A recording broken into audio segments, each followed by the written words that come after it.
Alright guys, real quick before we start, just so everybody knows what we're dealing with here is the Ducati Spacers. Obviously it's targeted a little bit more towards Ducatis, but they do offer products for Triumph as well. It comes with a little instruction pamphlet, pretty straightforward. It can be all yours in 20 simple steps.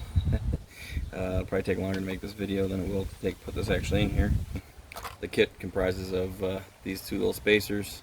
There's a larger one and a smaller one, and then it comes with a little tri-tip bit for two of the little screws here that we're going to take off the throttle assembly, and we'll go from there. Bike came with some pretty excessive throttle play, which I think is common across the Thruxton line. I have a 2015 Triumph Speed Triple, and it's not even remotely like this. It's actually really tight. Fire this up real quick, you guys can see exactly what it's like for the throttle input. So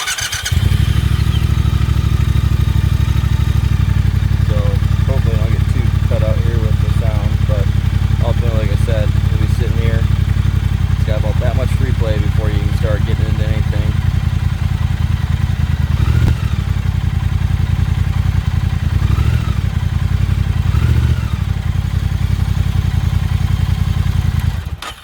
So let's take this apart and go from there. Alright, back to it real quick here. There's going to be a total of 4 screws, essentially. You're going to have a Phillips here on the back side, and then that tri-tip bit that's provided will be used on these two little guys. So we'll start removing them. Alright, you're going to bear with me here if I'm going to go slow, just because it's kind of custom.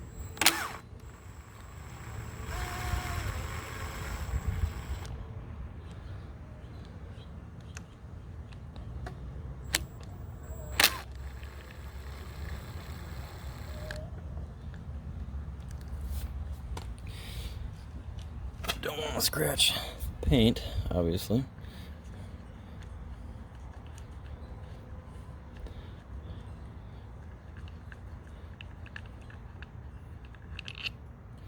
One. Let's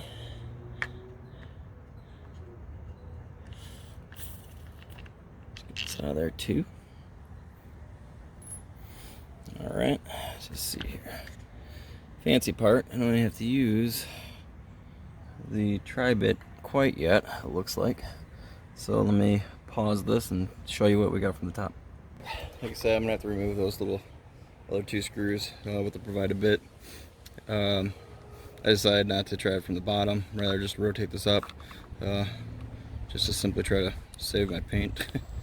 And we'll just unscrew it. Did require a little bit of pressure to hold these on, or to get the bit to engage.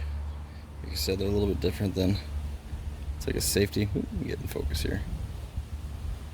Like I said, they provide you a little tri-bit, but it's like a little safety one. Let's get this last one out. Like I said, you gotta put a little bit of pressure on it.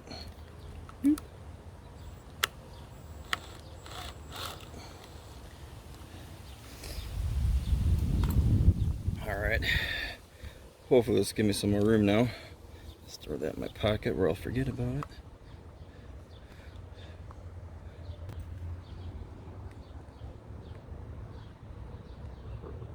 Alright, I'm able to separate this, I think, just enough now to do what I need it to do. So let me switch on the other side here of the bike. Alright, and as I showed earlier at the beginning, we do have 2 different sizes. Smaller one and a larger one. So we'll see which ones these go on and go from there. So there's really no science to it. This one seems pretty small. This one seems rather large right there. So I would assume this is the small one. Might need to go get a screwdriver for this real quick to make this a little bit easier on myself. Or, nope, finger worked. Let's try this larger one now. Right here. This one might be a little bit more difficult to get in.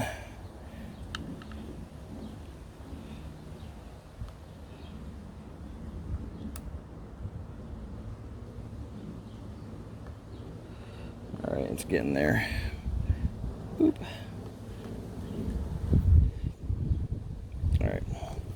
don't need a screwdriver to help pry those on. It might help you out a little bit later on, but I was able to do it without it. Now, push that back up on there, and once we lock it in, I'll show you what we have. So I'm going to reverse the process, put the screws back into it, and go from there. The only watch out from this here is if you do what I did where I lifted this around, when you take out one of the little security screws here, this little plate can pop out. Obviously it's just protecting the wiring and everything like that. There's a little tang right here you can barely see.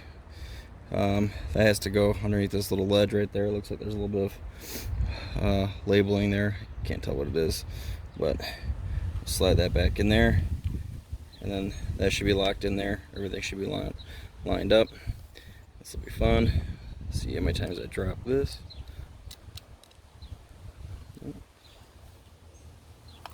Looks like I might get lucky. All right.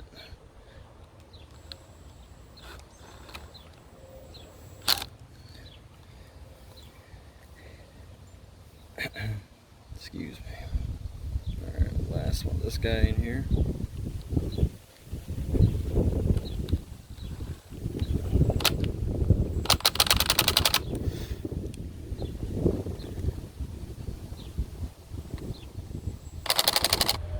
Alright, just switch sides again here, guys.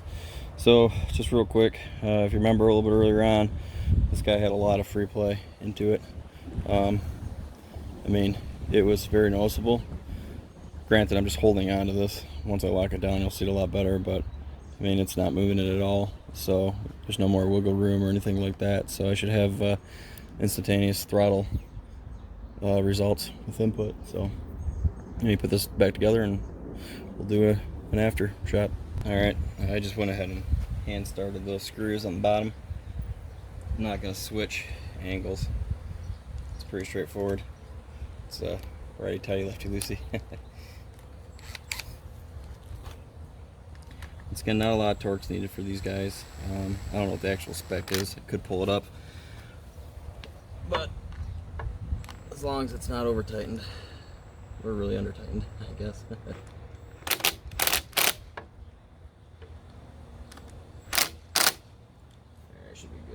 Alright, went ahead and repositioned the camera here so you guys can get kind of the same view at the beginning of the video from the throttle input. But as you remember, this had a lot of throttle play. Right now I'm wiggling this here and it's not moving it at all, which is awesome. So should have instant throttle response now instead of having roughly that a little bit more than an 1/8 inch of play. I don't know what it was really, but it was quite a bit. I know most throttles do have a little bit of play into them, but this one was borderline excessive and actually really annoying. So let's go and fire it up real quick, and you can see the throttle feedback.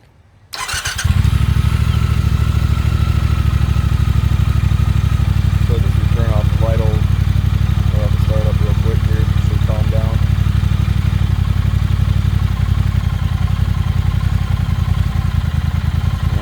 Back down towards baseline idle. So, yeah, instant feedback.